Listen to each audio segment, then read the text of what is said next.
आदिवासी विविध मागण्यांसाठी गोल क्लब ते कलेक्टर ऑफिस येथे भव्य मोर्चा आयोजन करण्यात आले होते व कलेक्टर यांना निवेदन देण्यात आले।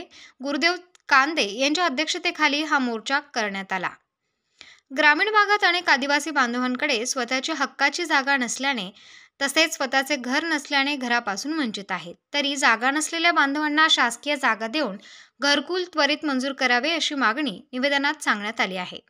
भूमिहीन आदिवासी शेतकऱ्यांना उपजीविकेसाठी शासनाने जमीन उपलब्ध करून द्यावी। अनेक आदिवासी कुटुंबाकडे शिधापत्रिका नाही, तरी त्यांना शासनाकडून त्वरित शिधापत्रिका देण्यात यावी आणि जे कुटुंबे अंत्योदय योजनेपासून वंचित आहेत अशा कुटुंबांना त्वरित अंत्योदय योजनेत समाविष्ट करून लाभ देण्यात यावा। अशाच अनेक मागण्यांसह बच्चू कडू, आमदार अचलपूर, विधानसभा अध्यक्ष, दिव्यांग कल्याण मंत्रालय, प्रहार जनशक्ती पक्ष, गुरुदेव द्वारकानाथ कांदे, उपसभापती, कृषी उत्पन्न बाजार समिती, पिंपळगाव बसवंत, उपसभापती, पंचायत समिती निफाड, तसेच दत्तू बोडके, संपर्क प्रमुख शरद शिंदे, जिल्हा प्रमुख अनिल भडांगे, जगन काकडे, नाम गोसावी, समाधान बागल, अजमत पठाण, निवृत्ती धात्रक, दीपक शिंदे, वैभव रोकडे, संध्याताई जाधव, ललित पवार, रवींद्र टिळे, दत्तात्रय रुखावत, आदिवासी जिल्हा संघटक प्रहार जनशक्ती पक्ष, त्याचबरोबर अनेक नागरिक आंदोलनादरम्यान उपस्थित होते। मोर्चा काढायचं उद्दिष्ट काय आणि काय नेमकं?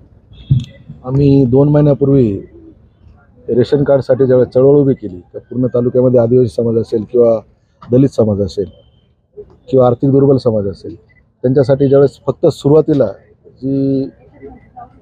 जो किरकोळ विषय आहे शिधापत्रिका त्यासाठी आम्ही प्रयत्न केले। त्यावेळेस प्रशासनाने आम्हाला आमच्यापुढे इतक्या अटीतटी ठेवल्या की शेवटी आम्हाला आमच्या स्वभावावर येऊन एका छोट्याशा दाखल्यावरती रेशन कार्ड घ्यावं लागले आणि त्यांना कोणाला 1 रुपया न देता त्यांना एजंटची सवय लागली, दलालांची सवय लागली। तुम्ही आज तहसील कार्यालयात पाहिलं, कुठेही पाहिलं तर दलालांचे थवेच्या थवे उभे असतात, त्यांना दलालांची सवय लागली। त्याच्यापासून 2 महिन्यात आम्ही 750 रेशन कार्डचं अंत्योदय योजनेला त्याचा लिंक करून ते वाटले। त्याच्यानंतर आम्ही जातीचे दाखले मागायला गेलो, जातीचे दाखले मिळत नाही। मग आम्ही परत त्याच्यामध्ये ॲफिडेविट केलं आणि आमची जात आम्हाला ठरवून द्यावी अशी मागणी केली।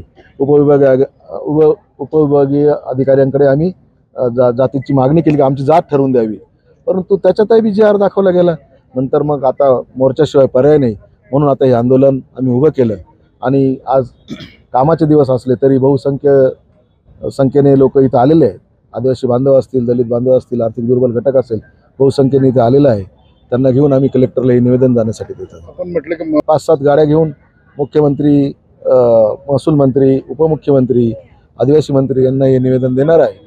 जर ही अट मान्य झाली, 1950चा पुरावा ही अट जर रद्द झाली तर नक्कीच सगळ्या महाराष्ट्राला हा न्याय मिळेल व सगळ्यांना जातीचे प्रमाणपत्र मिळेल। त्याचं कारण एकच आहे की तुम्ही बघा कोणत्याही शिक्षण संस्थेत असेल, सरकारी नोकरीमध्ये असेल, तुमच्या आदिवासींसाठी डॉक्टर बाबासाहेब आंबेडकर घटनेमध्ये जर आरक्षण दिलंय त्याच्यामध्ये यांचा बॅकलॉगच भरला जात नाही आणि त्या जागा रिक्त असतात। त्याच्यामुळे तो बॅकलॉग भरून निघेल, रोजगार मिळेल आणि आपला आदिवासी समाज आर्थिकदृष्ट्या कुठेतरी, दलित समाज आदिवासी समाज आर्थिक दुर्बल घटक आर्थिकदृष्ट्या कुठेतरी प्रबळ होईल आणि समाज सुधारणा खऱ्या अर्थाने होऊन बाबासाहेबांच्या आत्म्याला शांती लागेल। त्याच्यात घेतलं धडक मोर्चा मुंबई। जर सगळ्या नेत्यांनी मला साथ दिली, आदिवासीचे जे नेतृत्व असेल सगळ्यांनी जर स्टार न्यूजसाठी मोहसिन पठाण, नाशिक।